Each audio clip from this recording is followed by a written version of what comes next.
We're about ready to start the next phases of construction on the Pic-A-Star. But before I do that, I've got to fix something.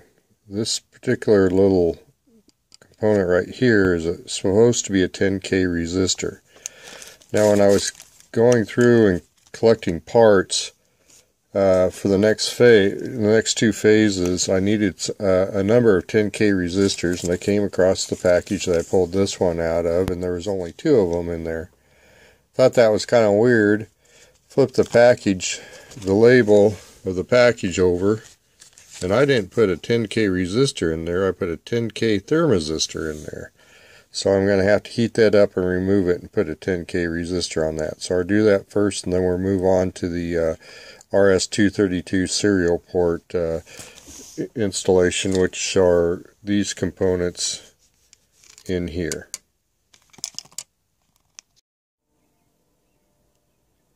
Okay, we have that resistor replaced, so we're going to move on, and we'll start by installing the Max 232 IC and the various I believe those are capacitors or resistors around it, and then the switch here. Okay, there's the chip.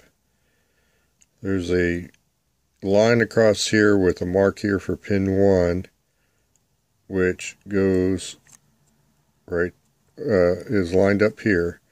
So first thing I'm going to do here is I'm going to take my flex pin, put some flex on there, and then I'll tie down 1 pin, make sure I get everything lined up, and then our solder in the rest. So flex pin's pretty easy. We'll just go like this.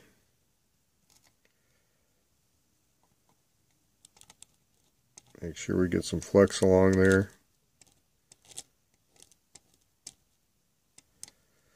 Okay, we should have that. So I'm going to do pin 1. That's a 2-hand job. So I'll go ahead and get pin 1 on and then show you what it looks like then.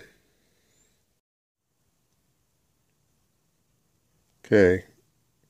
When I said pin 1, what I meant is the first pin, not necessarily pin 1 of the device.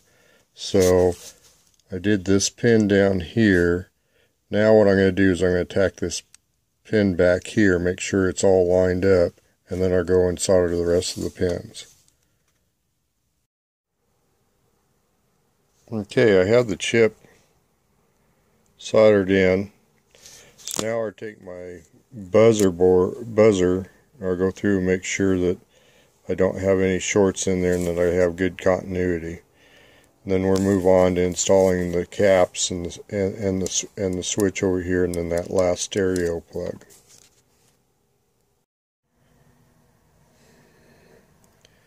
Okay, it's installed.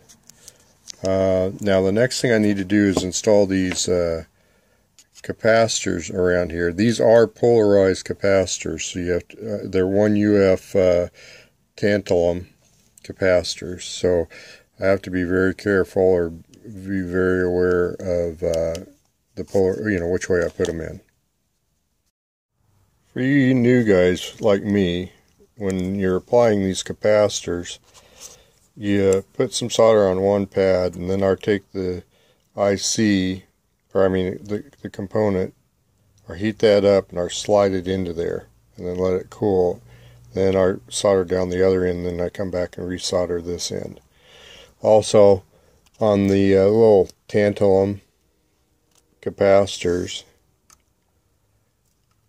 the side with the mark on it is the positive side. So I'll go ahead and get this one down and finish up.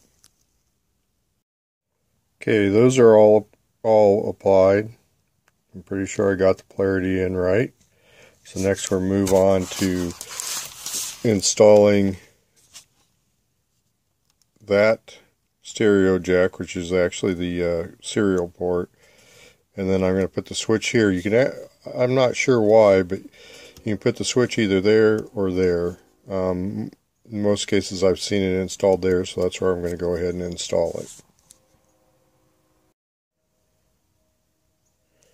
Okay, got the switch installed and the last stereo jack, which is actually RS-232 jack. Now, this is a combo P1 board. And on the combo P1 board, we need to add a 1K resistor across that jack from here to here. And so I've got my 1K resistor. I'll bend the leads and clip them off and attach them to that. And then this should be done except for testing. Here's what I ended up with. So, not the prettiest, but I think it's going to work. So next I'll check it and make sure that my voltages come out right. Alright, I'm following Glenn's steps on his website, and it says to hook up 10 volts and test pins 2 and 6 on the Max 232 chip. I think instead of 10 volts it should be 5 volts, because this is actually supplied by the 5 volt bus of the DSP section. So when I actually, and then the other thing is there's a little pin here, or a little hole here by pin 16 where you supply the voltage, since we're not getting it from the 5 volt bus on there. When I do that, I am getting on pin 2 a little over 9 volts, and on pin 6 I'm getting a little over negative 9 volts. So I think that's correct. So we'll move on and start putting in the components in the DSP section next. We have all the components mounted for the DSP and the codec, except for the codec and the ADSP 2181. Before I do that, and then this chip here, which I need to burn the gmon.hex into. I ordered a programmer to do that. That should be in next week, so I'll do that in another video. And then these two capacitors here I haven't loaded because so I can get to the codec easier, or load those afterwards. Couple hints: when you're mounting components, make sure you're mounting them with the long tabs here parallel to each other. It's kind of tight in here in certain areas, and if you're not careful you can mount them the wrong way. I will say this: I like the 805 parts better than the bigger 1206 or the smaller 603s. They just seem to work real well. This resistor down here, or capacitor down here, I'll have to go check and see, or put that on the blog, but it's not marked real well here, but it's marked better on the P2 board. Other than that, everything went fairly smoothly. Unfortunately, I forgot to order the codec, and the only place I can get it was from China, so it may be a week or two before I get that in. There are a few components mounted on the back, so I've got those mounted there. Depending on which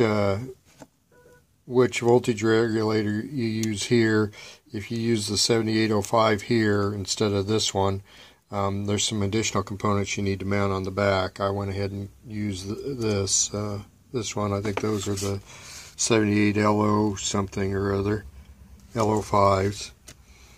So what I need to do next is I've got to connect 10 volts up here and check the voltages on it. If everything works out okay, then when I get the codec in, I can go ahead and mount it, and then I can mount this chip, and then I'll go ahead and mount that chip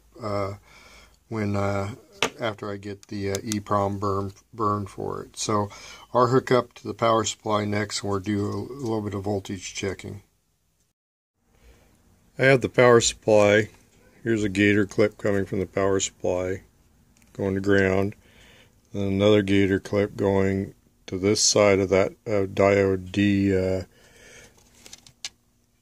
D34. It's marked with 10 volts. It's set to 10 volts. And I have my ohm meter grounded, or my multimeter grounded. And essentially what you do is you go through the sheets. Like for instance over here it says that it should be approximately 7 volts off this capacitor, which is 104. So I'll go ahead and touch that side of the capacitor, and I'm getting about 7.92 volts. I think that's probably okay, or double check on it. But you basically go through these sheets, and wherever it lists the voltage, you go ahead and check it and make sure. A lot of it's around here. We need to supply 5 volts, and those all checked out at 5.05. So I believe we're doing okay on that. I went through and checked them. So I'm going to go ahead and end this segment here. The next segment, I'll go ahead and be soldering the codec here in and the DSP chip here, the ADSP chip here. And then before I do that, I'll go ahead and program this EEPROM and then mount it also. So after we get that done, we should get a flashing light here when we load the software. We'll be able to run some tests. So signing out for now, KB0ASQ.